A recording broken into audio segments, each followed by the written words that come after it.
Okay, I think we're live. It said poor wireless connection, so hopefully this works. So we're down to the last energy type. We're down to reflectors, and I'm sitting outside because it's like 90 degrees, and it's so nice because we really haven't had summer here yet, and so the weather is really nice. So without wasting much time, let's get into reflectors. So reflectors are the most rare type of all of the energy types. So you can tell a reflector by their body graph because all of those centers, all of the shapes are completely white. They have none that are colored in. And reflectors being the most rare. So we have manifestors who are like 8 to 9% of the population, projectors who are about 20%, generators, manifesting generators that make up 70. Reflectors are only 1% of the population. So they're actually kind of like the canaries that we used to use in the coal mines. So reflectors are meant to be in the center of a tribe, the center of a community, because they then reflect back how we're doing. So if a reflector is sick or ill or weak or perceived as weak or depressed or pulling away from the community, that's an indicator that as a community we're not doing very well. So with all of the stuff that's going on in the world right now, it'd be really interesting to know how all of the reflectors are doing. And when the reflectors are thriving and they're vibrant and they feel safe, essentially, that's when we know we're doing really well as a community. So they're meant to be in the middle of hundreds or more people. And it's really special and really cool and really unique. So because they have this super wide open chart, it means that they're taking in the energy in all of these different places and amplifying it. So because they're a non-energy being similar to a projector, because they don't have that capacity to be able to have that sustainable energy, whereas manifestors get that like a big burst of energy that can last for a period of time, reflectors just don't have that ability. But they're also non-emotional because their emotional center is open. So they're meant to be cool, calm, and collected, like at peace. That's their baseline. So if you're a reflector and you feel like you're influenced a lot by emotions, or you feel like you're up and down, or you're angry a lot, or whatever the case may be, take a step back away from the people that you're around and allow yourself to disengage and to like get all of that stuff out of your system, because you're meant to be cool, calm, and collected. You're not meant to be super overwhelmed by emotions, which then also, because you're so open, your environment is so incredibly important. And if you're in the wrong environment, then you're always going to feel gross. You're going to feel depressed. You're going to feel let down. You're going to feel your not self theme, which again is that signpost that says, hey, you're out of alignment. And your signpost is disappointment. So, and disappointment can look so many different ways, but disappointment is your kind of indicator that you're either out of alignment or you're most likely in the wrong place. Or it can be that you feel sick a lot, or you feel depressed, or you feel like you want to pull away from people in like your community. If you're feeling that, then you know you're in the wrong place. You know you're surrounded by the wrong people. And so taking note of that and having the strength to really understand and say, oh, okay, understanding how I'm influenced by my environment. So my outer environment, right? Where you live, the like house or apartment that you live in, all of that is going to severely influence you. And it's all about right place, right time, right opportunity. And if you're not in the right place, it's never going to be the right time, and you're never going to get the right opportunity. And for you, finding your purpose is not about finding your purpose.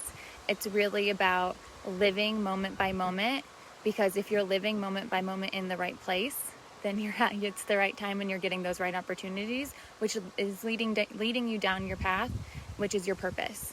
So if you're a reflector and you're spending so much time trying to figure out what your purpose is, stop. You don't have to. You just have to live. You just have spend your time understanding if you're in the right place, how you feel from moment to moment. And if you don't feel good, having the courage, taking the steps to get you in a place that does feel good. So if you're looking to move, if you're looking, to have a different group of friends or join a program or whatever the case may be, it's going to be really important for you to go in person to these places so that you can embody and you can feel it. Because you're taking in so much, you'll have this more, it's not really, it can be a visceral response, but you'll just have this body click of yes, or you'll kind of feel contracted, like, no, thank you, this is not for me. And so if we talk about your strategy, and the strategy that for the other types is like how we open up the energy in between, and authority is how we best make decisions. For reflectors, they don't have an inner authority, because your inner authority comes from what centers you have defined.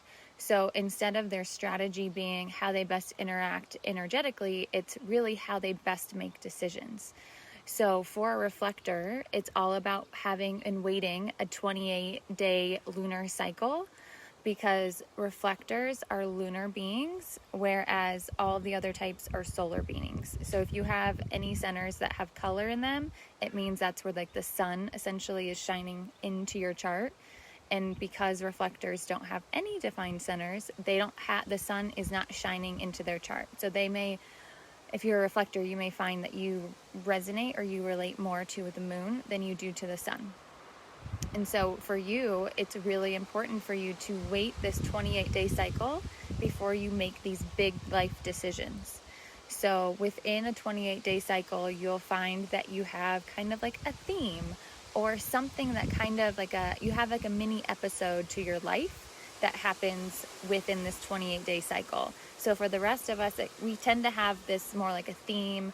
An episode of our life tends to last the whole year, where for reflectors going through it every moon cycle. So it's really important for you to wait that moon cycle out, or wait till you find the clarity within that moon cycle. So you are a type that you take the longest in order to make your decisions.